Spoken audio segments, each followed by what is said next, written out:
जय जगन्नाथ। जय मां समलोई। जय मां रामोचंडी। यहां कुछ युवा साथी बहुत सारी कलाकृतियां बना करके ले आए हैं। उड़ीसा में कला प्रेम विश्वविख्यात है। मैं आप सबकी इस भेंट सौगात को स्वीकार करता हूं और मेरे एसपीजी के साथियों को कहता हूं कि वो सारी चीजें आपसे कलेक्ट कर लें। आप अगर पीछे अपना नाम पता लिखेंगे तो मेरी तरफ से चिट्ठी जरूर मिलेगी आपको। उधर भी पीछे कोई एक बच्चा कुछ लेकर के खड़ा है, उसके हाथ दुख जाएंगे। कब से कोई हाथ में लेके वो भी जरा कलेक्ट कर लीजिए भाई, कोई मदद कीजिए उनको। अगर आपने पीछे अपना नाम लिखा है तो मैं आपको जरूर चिट्ठी लिखूंगा। मैं आपके इस प्यार के लिए, इस कलाकृति को तैयार करने के लिए आप सब युवकों का, युवतियों का, छोटे छोटे बालकों का हृदय से आभार व्यक्त करता हूं। मंच पर उपस्थित ओडिशा के राज्यपाल श्रीमान हरिबाबू जी, यहां के लोकप्रिय और कर्मठ मुख्यमंत्री मोहन चरण मांझी जी, केंद्रीय मंत्रिमंडल में मेरे सहयोगी जुएल ओराम जी, डिप्टी सीएम प्रभाती परिडा जी, कनकवर्धन सिंह देव जी, संसद में मेरे साथी बैजयंत पांडा जी, प्रदीप पुरोहित जी, उड़ीसा भाजपा के अध्यक्ष मनमोहन सामल जी, मंच पर विराजमान अन्य महानुभाव, आज के इस कार्यक्रम में हमारे देश के कई केंद्रीय मंत्री और कई मुख्यमंत्री अलग अलग स्थानों पर लाखों लोगों को साथ लेकर के हमारे साथ जुड़े हुए हैं। मैं उन सभी का भी अभिनंदन करता हूं और यहां झारसुगुड़ा के मेरे भाई बहनों को आदरपूर्वक प्रणाम करता हूं।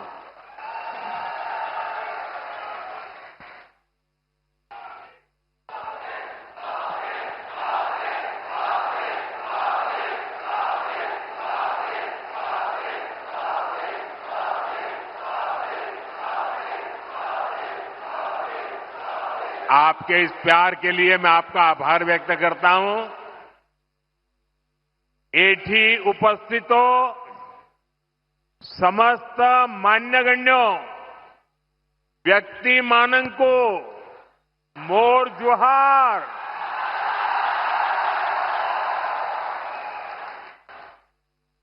साथियों, इस समय नवरात्र का पर्व चल रहा है और ऐसे पावन दिनों में मुझे मां समोलेई और मां रामोचंडी की इस भूमि पर आप सभी के दर्शन का सौभाग्य मिला है।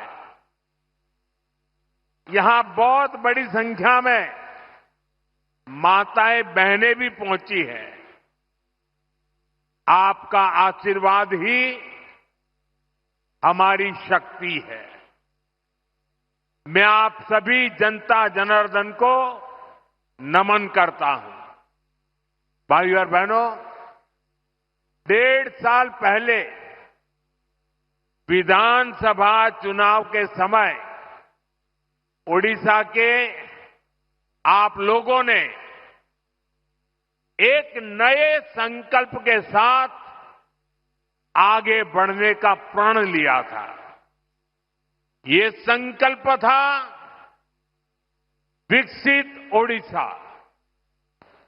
और आज हम देख रहे हैं ओडिशा डबल इंजन की रफ्तार से आगे बढ़ने लगा है। आज फिर एक बार ओडिशा के विकास के लिए, देश के विकास के लिए हजारों करोड़ रुपए के प्रोजेक्ट का काम शुरू हुआ है। आज से बीएसएनएल का नया अवतार भी सामने आया है। बीएसएनएल की स्वदेशी 4G सर्विसेज लॉन्च हुई है।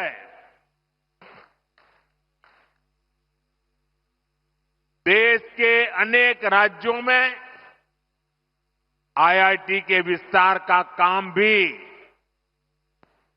आज से शुरू हो रहा है। इसके अलावा ओडिशा में शिक्षा, कौशल और कनेक्टिविटी से जुड़े अनेक प्रोजेक्ट्स का शिलान्यास और लोकार्पण भी हुआ है। थोड़ी देर पहले ही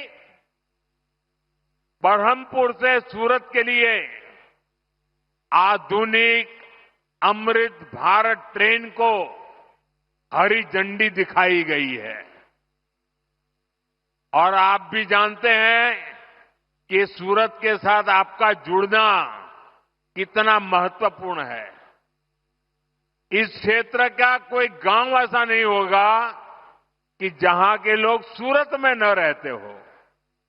और कुछ लोग कहते हैं कि पश्चिम बंगाल में जितने उड़िया लोग हैं, उसके बाद सबसे ज्यादा उड़िया लोग गुजरात में रहते हैं, सूरत में रहते हैं। आज उनके लिए ये सीधी रेल सेवा शुरू हुई है। विकास के इन सारे कार्यों के लिए मैं आप सभी लोगों को, ओडिशा वासियों को बहुत बहुत बधाई देता हूं। और आज सूरत में हमारे रेल मंत्री भी इसी कार्यक्रम में उपस्थित है। वहां सभी उड़िया बंधु वहां इकट्ठे हुए हैं। साथियों, भाजपा सरकार गरीब की सेवा करने वाली, गरीब को सशक्त करने वाली सरकार है। हमारा बहुत जोर गरीबों को, दलितों को, पिछड़ों को, आदिवासियों को मूल सुविधाएं पहुंचाने पर है। आज इस कार्यक्रम में भी हम इसके साक्षी बन रहे हैं। मुझे अभी यहां अंत्योदय गृह योजना के लाभार्थियों को स्वीकृति पत्र सौंपने का अवसर मिला। जब एक गरीब परिवार को पक्का घर मिलता है तो वर्तमान ही नहीं, भावी पीढ़ियों का जीवन भी आसान हो जाता है। हमारी सरकार अभी तक देश में 4 करोड़ से अधिक गरीब परिवारों को पक्का घर दे चुकी है। ओडिशा में भी हजारों घर बनाने का काम तेजी से चल रहा है। इसके लिए हमारे मुख्यमंत्री मोहन जी और उनकी टीम प्रशंसनीय कार्य कर रही है। आज भी करीब 50,000 परिवारों को नए घरों की स्वीकृति मिली है। पीएम जनमन योजना के तहत भी उड़ीसा में आदिवासी परिवारों के लिए 40,000 से अधिक घर स्वीकृत किए गए हैं। यानी आदिवासियों में भी जो अति पिछड़े हैं, उनका एक बहुत बड़ा सपना आज पूरा होने जा रहा है। मैं अपने सभी लाभार्थी भाई बहनों को अपनी मंगल कामनाएं देता हूं। साथियों, उड़ीसा के सामर्थ्य पर, उड़ीसा के लोगों की प्रतिभा पर मुझे हमेशा से बहुत विश्वास रहा है। प्रकृति ने ओडिशा को बहुत कुछ दिया है। ओडिशा ने बहुत दशक गरीबी के देख लिए, लेकिन अब ये दशक ओडिशा के आप लोगों को समृद्धि की तरफ ले जाने वाला दशक है।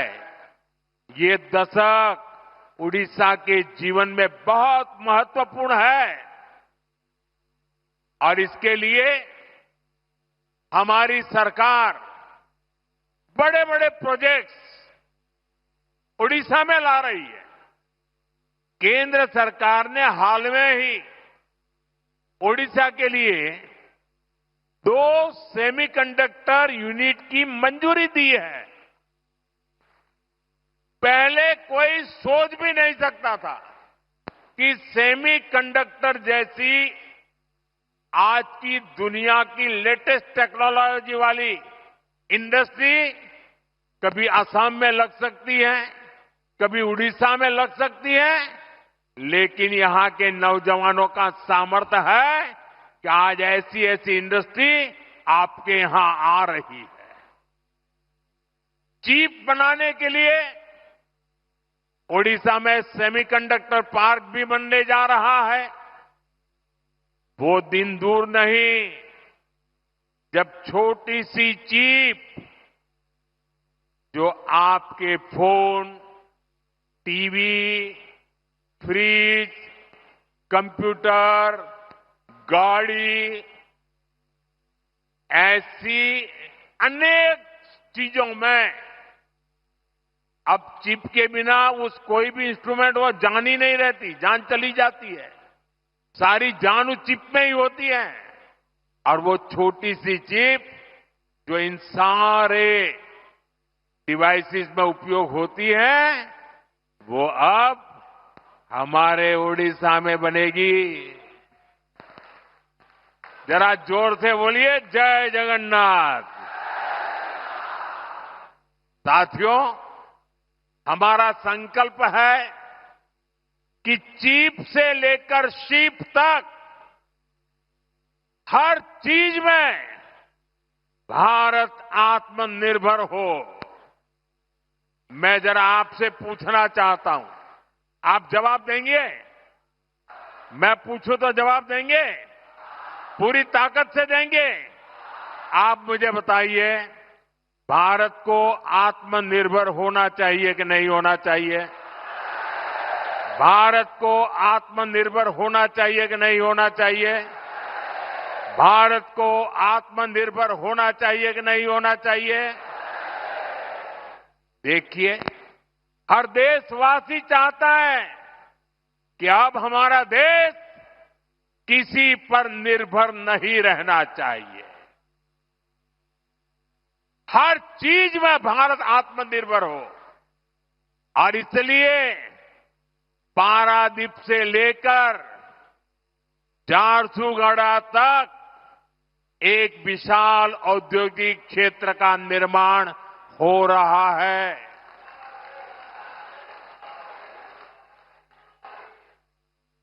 भाई और बहनों, जो भी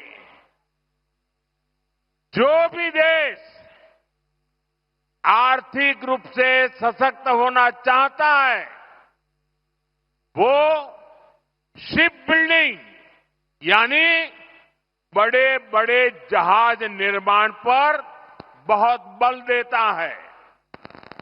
व्यापार हो, टेक्नोलॉजी हो या फिर देश की सुरक्षा, शिप बिल्डिंग से हर जगह फायदा होता है। अपने जहाज होंगे तो संकट के समय दुनिया के साथ आयात निर्यात में रुकावट नहीं आएगी। इसलिए बीजेपी की हमारी सरकार ने एक बहुत बड़ा कदम उठाया है। हमने देश में ये बड़े बड़े जहाज बनाने के लिए, शिप बिल्डिंग के लिए 70,000 करोड़ रुपए का पैकेज मंजूर किया है। इससे भारत में 4.5 लाख करोड़ रुपए का निवेश आएगा। ये पैसा स्टील, मशीनरी, इलेक्ट्रॉनिक्स और मैन्युफैक्चरिंग से जुड़े अनेक छोटे, लघु, कुटीर ऐसे उद्योगों तक पहुंचने वाला है। इससे सबसे बड़ा लाभ मेरे नौजवानों को, मेरे देश की बेटे बेटियों को होने वाला है। इससे लाखों नई नौकरियां बनेगी। इसका बहुत अधिक लाभ हमारे उड़ीसा को होगा। यहां की इंडस्ट्री, यहां के नौजवानों को इस रोजगार का लाभ फायदा होगा। साथियों, आज देश ने आत्मनिर्भरता की तरफ बहुत बड़ा कदम उठाया है। जब टेलीकॉम की दुनिया में 2G, 3G, 4G जैसी सेवाएं शुरू हुई तो उनमें भारत बहुत पीछे रह गया था। और क्या चल रहा था वो भी आपको मालूम है। सोशल मीडिया पर कैसे कैसे चुटकुले चलते थे, 2G, 3G और फिर पता नहीं क्या क्या लिखा जाता था। लेकिन भाइयों बहनों, 2G, 3G, 4G इन सारी सर्विसेज की टेक्नोलॉजी के लिए भारत विदेशों पर ही निर्भर रहा। ऐसी स्थिति देश के लिए ठीक नहीं थी। इसलिए देश ने संकल्प लिया कि टेलीकॉम सेक्टर की ये जरूरी टेक्नोलॉजी देश में ही विकसित हो। हमारे लिए गौरव की बात है कि हमारे BSNL ने अपने ही देश में पूरी तरह स्वदेशी 4G टेक्नोलॉजी विकसित कर ली है। अपनी मेहनत, अपनी लगन, अपनी कुशलता से BSNL ने नया इतिहास रच दिया है। और मैं इस काम में जुड़े हुए देश के नौजवानों को, उनकी टैलेंट को और भारत को आत्मनिर्भर बनाने के लिए उन्होंने जो बड़ा काम किया है, मैं उन सभी नौजवानों को बहुत बहुत बधाई देता हूं। भारत की कंपनियों ने भारत को दुनिया के उन 5 देशों की सूची में ला खड़ा किया है। सुनिए, अब हम 5 देशों की सूची में आ गए हैं जिनके पास 4G सर्विसेज शुरू करने की पूरी तरह स्वदेशी टेक्नोलॉजी है।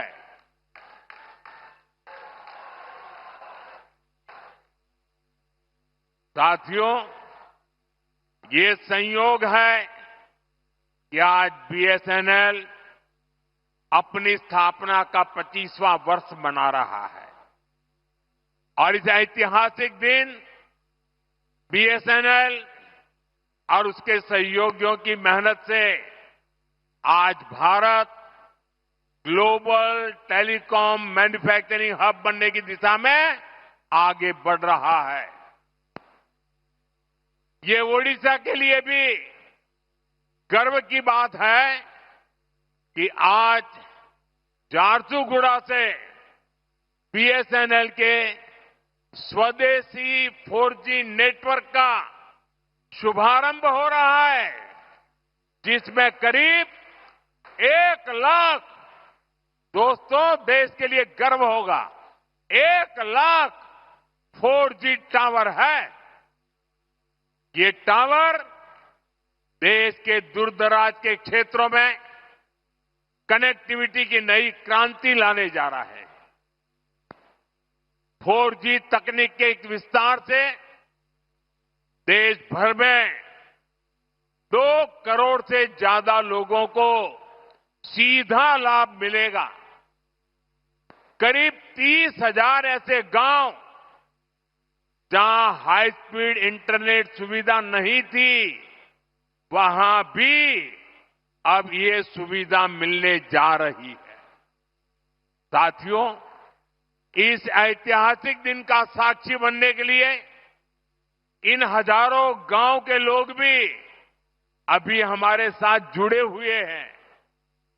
हाई स्पीड इंटरनेट की सुविधा से ये जो नई टेक्नोलॉजी है ना, उसी के द्वारा वो हमें सुन भी रहे हैं, हमें देख भी रहे हैं और ये दूर दूर सीमा पर बसे गांव है।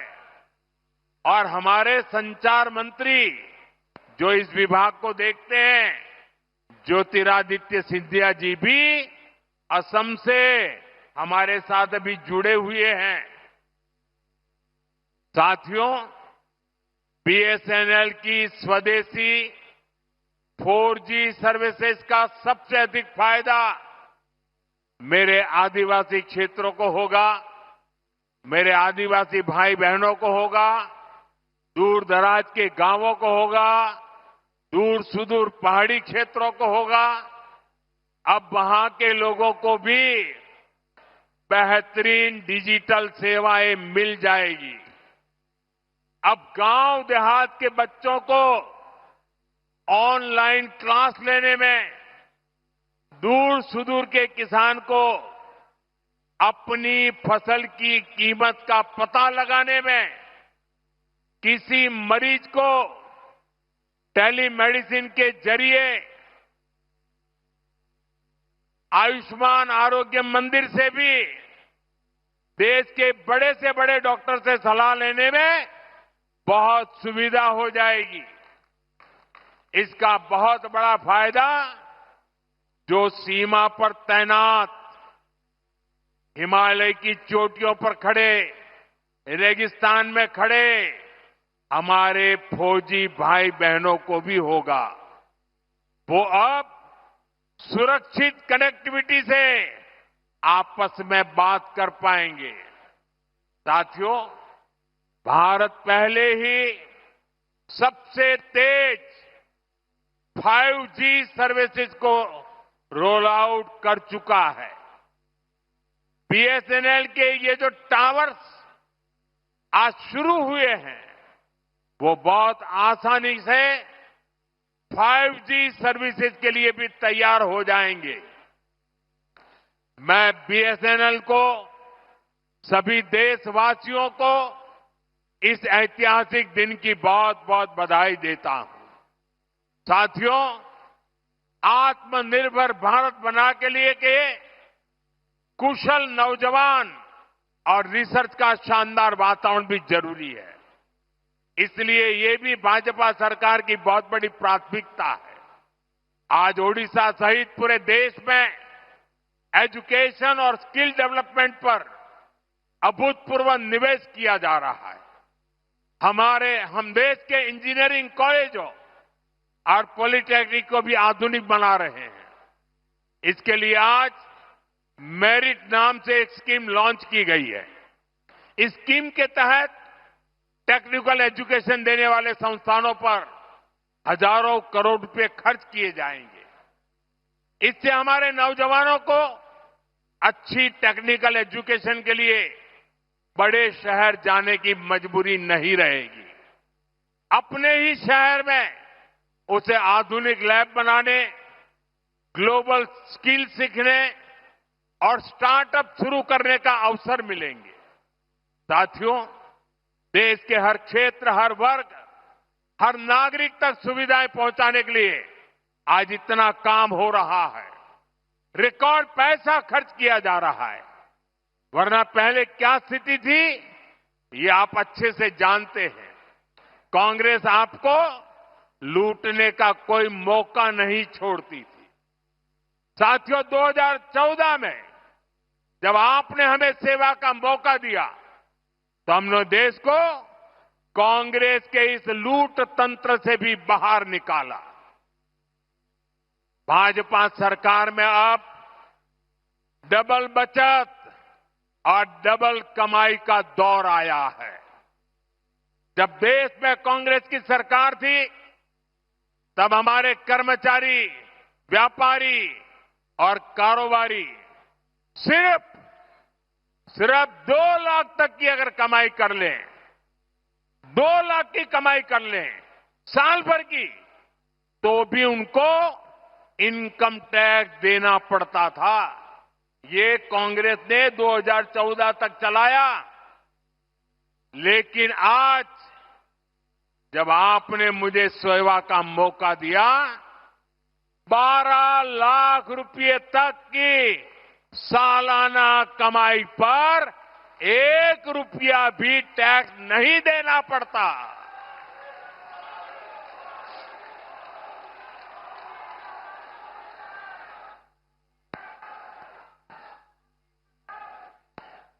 साथियों, अभी इस 22 सितंबर से देश में, उड़ीसा में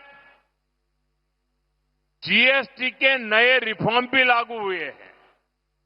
इन सुधारों ने आप सभी को जीएसटी बचत उत्सव का उपहार दिया है। अब माताओं बहनों के लिए रसोई चलाना और सस्ता हो गया है। जरूरत की अधिकतर चीजों के दाम बहुत कम हो गए हैं। मैं आपको एक उदाहरण से समझाता हूं। मान लीजिए, उड़ीसा में एक परिवार राशन और घर में जो जो चीजों की आवश्यकता होती है, अगर मान लो कि साल भर में वो 1 लाख रुपया खर्च करता है, हर महीना 12-15 हजार रुपया अगर खर्च करता है, तो साल भर का लाख रुपया खर्च हो जाता है। 2014 से पहले कांग्रेस की सरकार, अगर आप 1 लाख रुपया खर्च करते थे, तो 25,000 रुपया, 20 से 25,000 रुपया टैक्स ले लेती थी। यानी 1 लाख रुपया आपको 1.25 लाख रुपया देना पड़ता था।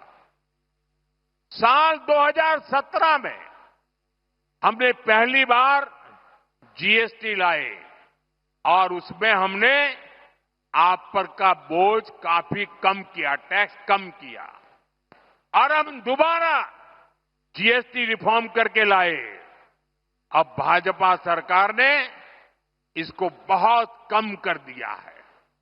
अब 1 लाख रुपए के सालाना खर्च पर एक परिवार को सिर्फ 5-6 हजार रुपये ही देने होंगे।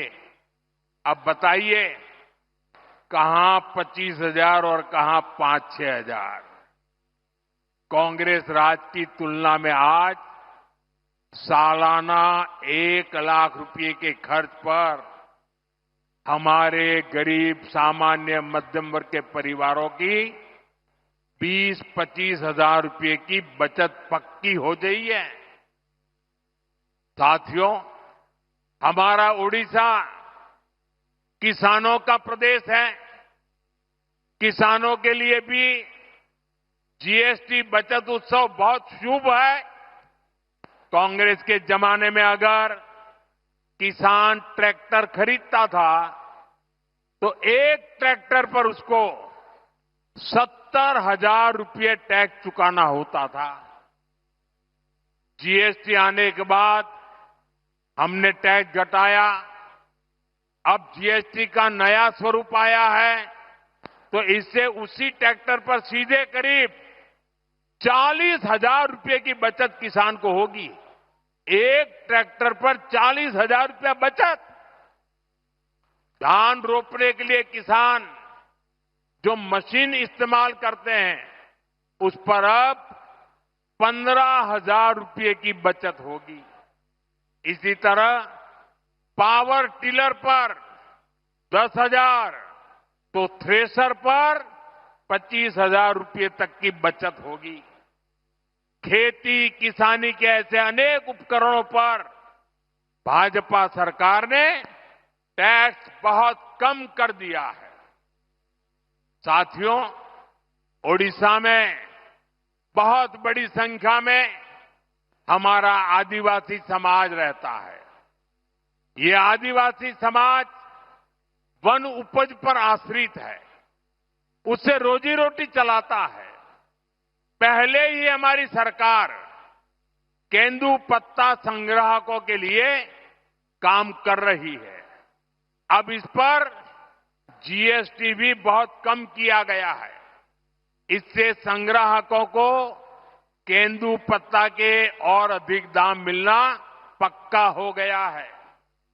साथियों, भाजपा सरकार आपको लगातार टैक्स में राहत दे रही है, आपकी बचत बढ़ा रही है, लेकिन कांग्रेस अब भी अपनी हरकतों से बाज नहीं आ रही है। कांग्रेस की सरकारें अब भी आपको लूटने में जुटी है। और मैं ऐसे ही नहीं कह रहा हूं, मेरे पास सबूत है कि सारे देश के लोगों को इतना लाभ हो रहा है। जब हमने जीएसटी की नई दरें लागू की तो सीमेंट से भी टैक्स कम कर दिया। हमारा मकसद यही था कि लोगों को अपना घर बनाने में, घर की मरम्मत कराने में सीमेंट सस्ता होने से कम पैसा खर्चना पड़े। 22 सितंबर के बाद अब आप देखिए, ये बयानबाजी करने वाले लोगों के करतूत देखिए। हिमाचल में कांग्रेस की सरकार है, भांति भांति की हमको गालियां देने की कांग्रेस को आदत पड़ गई है। लेकिन जब हमने जीएसटी का दाम कम किया तो पूरे देश में काम कम हुआ। लेकिन कांग्रेस आम जनता को ये सुख देना नहीं चाहती है। पहले जब हमने डीजल पेट्रोल में पैसा कम किया था तो जहां जहां कांग्रेस की सरकारें थी उन्होंने ऊपर से दूसरा टैक्स लगा करके उतना ही दाम रहने दिया और खुद तिजोरी भर करके लूट का रास्ता खोल दिया। ऐसा ही हिमाचल में कांग्रेस सरकार ने, जब हमारी सरकार ने सीमेंट का पैसा कम किया तो उन्होंने अपना एक नया ही टैक्स लगा दिया।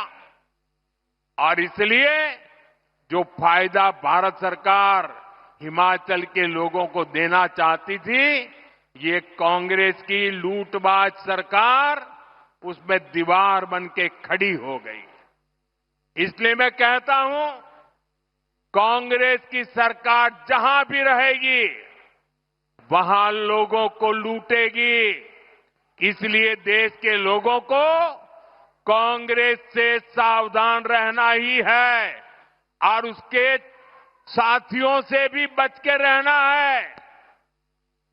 साथियों, जीएसटी के बचत उत्सव ने सबसे अधिक खुशी हमारी माताओं बहनों को दी है। बहनों बेटियों की सेवा हमारी सरकार की प्राथमिकता है। इसमें भी हम माताओं बहनों के स्वास्थ्य पर बहुत जोर दे रहे हैं। साथियों, अपने परिवार के हित में एक मां त्याग करने में हमेशा सबसे पहले रहती है। मां का त्याग तो हम हमेशा देखते हैं। वो हर संकट अपने ऊपर लेती है ताकि बच्चों पर बोझ न पड़े। मां अपनी बीमारी तक छुपा लेती है ताकि उसके इलाज पर घर का खर्च ना हो। इसलिए ही जब हमने आयुष्मान भारत योजना शुरू की तो इसका बहुत बड़ा लाभ हमारी माताओं बहनों को, देश की महिलाओं को हुआ। उन्हें 5 लाख रुपए तक के मुफ्त इलाज की सुविधा मिली।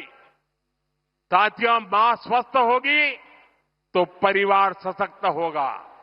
इसलिए 17 सितंबर से विश्वकर्मा जयंती से हर मां के उत्तम स्वास्थ्य के लिए स्वस्थ नारी सशक्त परिवार अभियान देश भर में चल रहा है।